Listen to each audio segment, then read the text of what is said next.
सभी साथियों को नमस्कार। साथियों, पहले तो क्षमा चाहूँगा कि एग्ज़ाम पर्पज़ के सिलसिले में बाहर जाने के कारण आपको कोई अपडेट नहीं दे पाया, क्योंकि मेरे पास 2 दिन पहले से बहुत बड़ी अपडेट्स थी, लेकिन बाहर जाने की वजह से ट्रेन में वीडियो नहीं बना पाया। तो आज आपकी सेवा में हाज़िर हुआ हूँ और स्वागत करता हूँ आपका अपने चैनल पर। तो साथियों, एसओपी को लेकर सरकार कितना रुचि दिखा रही है। सरकार ने एसओपी को लेकर जो कर्मचारियों के एक मजाक बना करके रख दिया है और अपनी वाहवाही लूटने के लिए, सिर्फ और सिर्फ वाहवाही लूटने के लिए पहले घोषणा कर दी जाती है, उसके बाद फिर एसओपी जारी करने की घोषणा होती है। चीफ सेक्रेटरी कुछ और घोषणा कर देते हैं, मुख्यमंत्री कुछ और घोषणा कर देते हैं। जब बीएमएस, जिसकी बहुत सारी शाखाएं हैं, सबसे बड़ा संगठन है, उसके तहत अनुबंधित स्वास्थ्य कर्मचारी संघ, अनुबंधित विद्युत कर्मचारी संघ, तो और बहुत सारे संगठन जो भारतीय मजदूर संघ से संबंधित हैं, अपना रोष जाहिर करते हैं। तो भारतीय मजदूर संघ को इसके संबंध में जो माननीय मुख्यमंत्री जी के द्वारा मीटिंग के लिए बुला लिया जाता है। तो बीएमएस के जो शीर्ष नेतृत्व हैं, तो उनकी माननीय मुख्यमंत्री के साथ एक बहुत बड़ी बैठक जो घंटों चली वो हुई, तो संपन्न हुई। उसमें क्या निर्णय जो लिए गए हैं और एसओपी के लिए क्या मुख्यमंत्री जी ने कहा है, कब जारी होगी, तो उधर पब्लिक हेल्थ डिपार्टमेंट है जो उसके, चाहे ग्रामीण ट्यूबवेल ऑपरेटर हों, चाहे वो पब्लिक हेल्थ इंजीनियरिंग डिपार्टमेंट जो ऑफिस में कार्यरत कर्मचारी हैं वो हों, तो उनकी भी समस्याएं बढ़ती हुई नज़र आ रही हैं और उनका पेच फंस चुका है।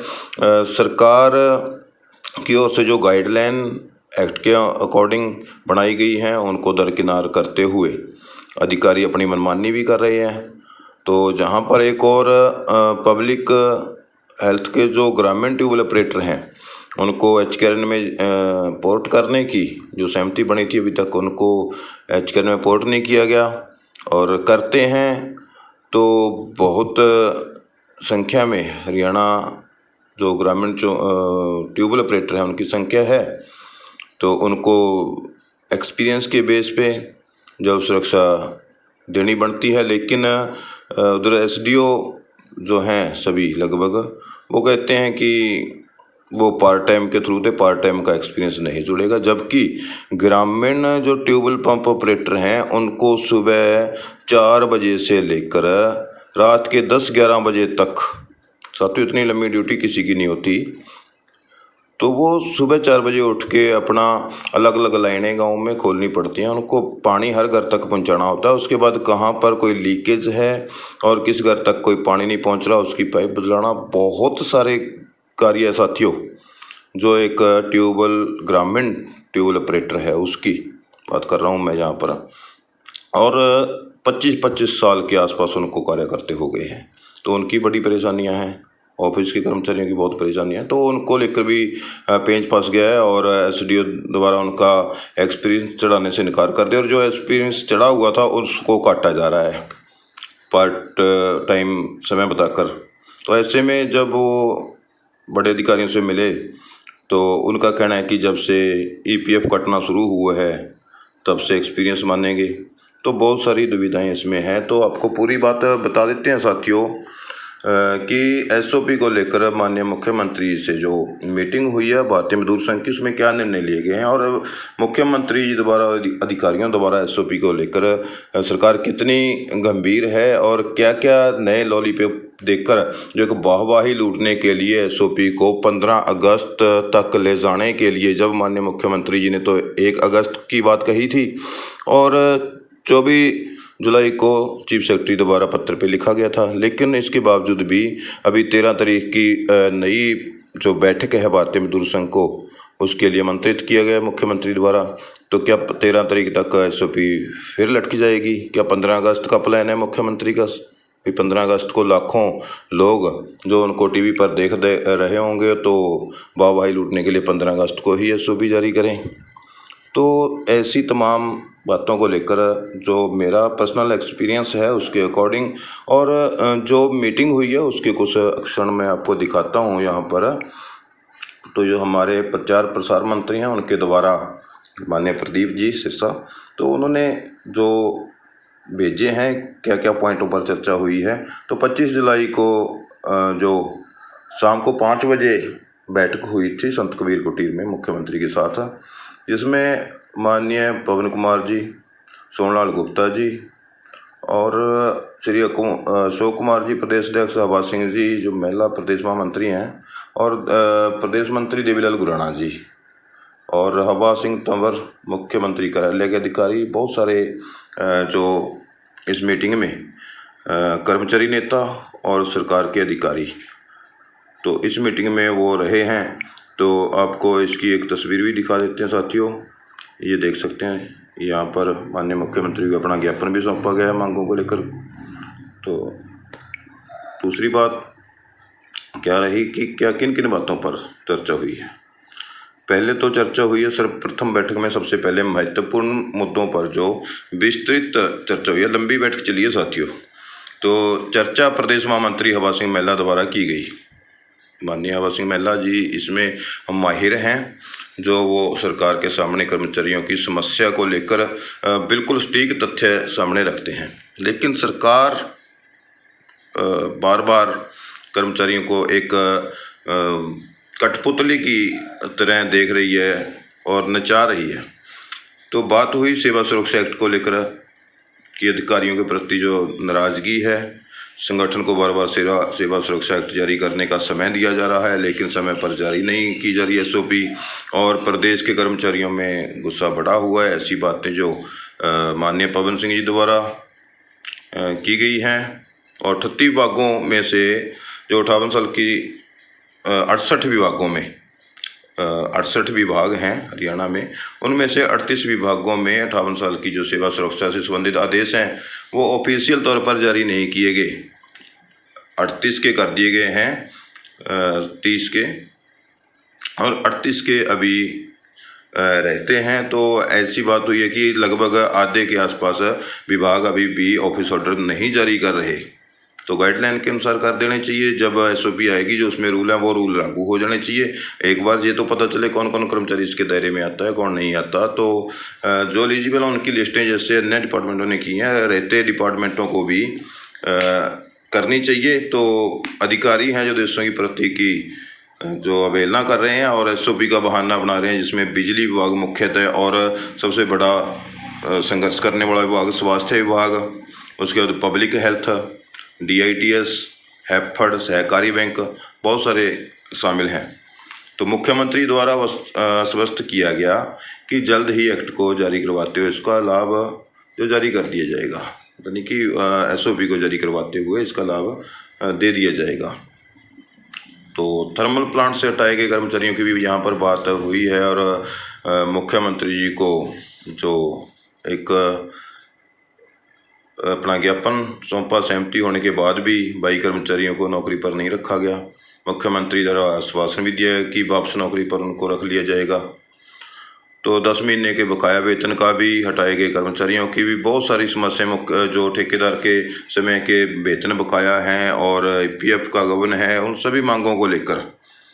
तो जो स्वास्थ्य विभाग में NHM के तहत कर्मचारी लगे हुए हैं, वर्ष 2018 बेसेवा नियम जारी किए थे, वर्ष 2024 में उन्हें निरस्त करने की अधिकारियों की मंशा है। इस पर सोनलाल गुप्ता जी उन्होंने अपने पक्ष से जो मजबूती से रखते हुए कहा कि 5000 के करीब कर्मचारी न्यायालय में जाकर विभिन्न प्रकार के लाभ ले चुके हैं और कर्मचारियों की मांगों पर विभाग लाभ नहीं देना चाहता है, और अधिकारियों की मंशा है कि 10,000 के करीब कर्मचारी भी वो न्यायालय में ही जाएं। तो यहाँ पर अधिकारियों की मंशा है जो नेगेटिव है।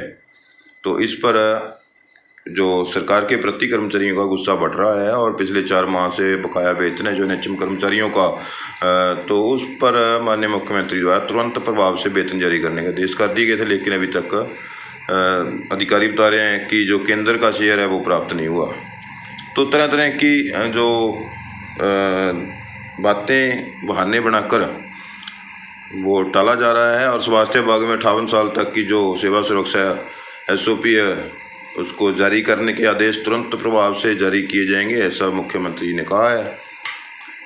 तो पार्ट 2 के कर्मचारियों के वेतन को लेकर भी माननीय पवन कुमार जी ने कहा है कि इन कर्मचारियों का वेतन पिछले 4-5 वर्षों से बढ़ा नहीं है। ज़्यादातर विभागों में बिजली विभाग, IT, शिक्षा विभाग, साथ 5,000 कर्मचारी जो हैं उनकी वेतन बढ़ोतरी वंचित है, जिस पर मुख्यमंत्री ने आश्वस्त किया है कि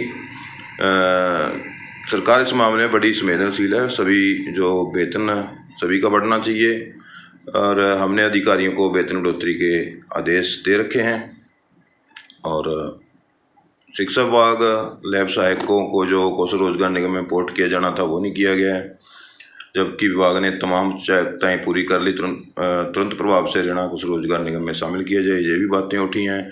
और न्यूनतम वेतन की पब्लिक जो पब्लिक हेल्थ ग्रामीण ट्यूबवेल ऑपरेटरों को हरियाणा कौशल रोजगार निगम में शामिल करने की सहमति। तो बहुत दिनों से जो पब्लिक हेल्थ, चाहे वो पब्लिक हेल्थ इंजीनियरिंग डिपार्टमेंट है, ऑफिशियल कर्मचारी हैं, चाहे वो ग्रामीण ट्यूबवेल ऑपरेटर हैं, तो उनकी लंबे समय से आवाज़ उठाने के लिए हमारे पास कॉल्स भी आ रही हैं कि हमारी कोई आवाज़ नहीं उठाई जा रही। तो यहाँ पर साथियों, भारतीय मजदूर संघ द्वारा आपकी आवाज़ को पुरजोर तरीके से रखा गया है और सरकार ने ये आश्वस्त भी किया है कि ग्रामीण ट्यूबवेल ऑपरेटर्स जो हैं उनको जल्दी से जल्दी जो कौशल रोजगार निगम में पोर्ट कर दिया जाएगा। और अब पोर्ट करते हैं तो उनका जो एक्सपीरियंस भी पोर्टल पर अपलोड करना होगा, तो उसके तहत उनकी भी जो सुरक्षा बनती है। और DITS का केंद्रीयकरण करने जैसे लगभग 2 दर्जन मांगों पर सहमति बनी थी, जिसको निर्देश देते हुए तुरंत प्रभाव से लागू करवाने का आग्रह जो मुख्यमंत्री द्वारा 13 अगस्त 25 को किया गया। पुण्य माननीय मुख्यमंत्री की अध्यक्षता में सभी अधिकारियों सहित भारतीय मजदूर संघ के प्रतिनिधि मंडल के साथ बैठक करने का समय निर्धारित किया गया 13 अगस्त 2025 को। साथियों, अभी 25 तारीख को 25 जुलाई को मीटिंग हुई है, उससे पहले भी मीटिंग हुई थी। अभी 13 अगस्त को दोबारा से इन सभी जो मांगों पर सहमति बनी है उनको लागू करवाने के लिए 13 अगस्त को फिर मीटिंग रखी गई है। साथियों, इसका मतलब तो यही लगता है कि सहमति बनी हुई मांगों पर उनको लागू करवाने के लिए जो 13 तारीख की बैठक रखी गई है, तो उस 13 तारीख की बैठक में जो सहमति बनी है उनको जारी करवाने के लिए 13 तारीख की बैठक रखी गई है। तो इसका मतलब ये है कि SOP को सरकार, जहाँ तक हमारा सोचना है, 15 अगस्त को जब पूरा देश, पूरा हरियाणा, सभी कर्मचारी ये देख रहे होंगे कि 15 अगस्त के मौके पर सरकार गरीब कल्याण हित के लिए, कर्मचारी हित के लिए क्या क्या घोषणाएं करेगी, तो उसके बीच में मुख्यमंत्री जी हो सकता है शायद वाहवाही लूटने के लिए 15 अगस्त के मौके पर SOP जारी करें। तो हमारा ये पर्सनल व्यू है, बाकी आप सभी की जो अपनी अपनी राय है वो कमेंट बॉक्स में दे सकते हैं साथियों। तो वीडियो को देख रहे सभी साथी चैनल को सब्सक्राइब जरूर कर दें और वीडियो को शेयर भी कर दें साथियों। अच्छी लगे तो लाइक भी जरूर कर देना। मिलते हैं नेक्स्ट वीडियो में नई अपडेट के साथ, तब तक के लिए खुश रहो। धन्यवाद। जय हिंद, जय भारत।